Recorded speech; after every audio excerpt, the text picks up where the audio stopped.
రేపు ప్రభాస్ బాంబే రమ్మన్నాడు. ఒకసారి ఎళ్లి కలువు" అన్నాడు.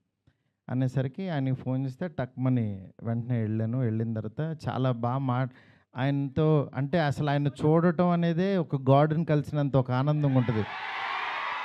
అంటే అలాంటి నిజంగా ఆయన్ని కలవడం అంటే ఒక ఆ ఎక్సైట్‌మెంట్ ఇది.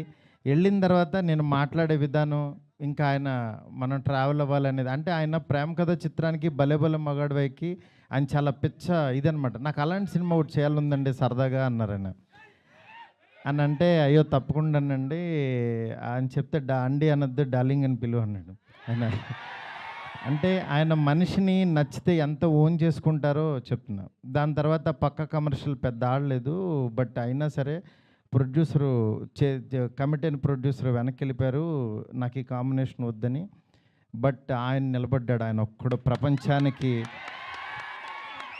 నేనన్నాను, నేను కూడా యాక్చువల్‌గా వద్దులే ఇలాంటి పరిస్థితుల్లో ఎందుకు అని ఒక మెసేజ్ పెట్టేద్దాం ఆయనకి, డార్లింగ్ మనం తర్వాత చేద్దాం పోనని.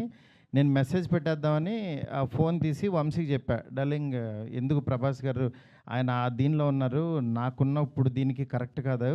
ఇలాంటి టైంలో నేను కూడా చేయలేను. నేనేదో తేజుతోనే ఇట్లా వెళ్ళిపోతాను అని అన్నా.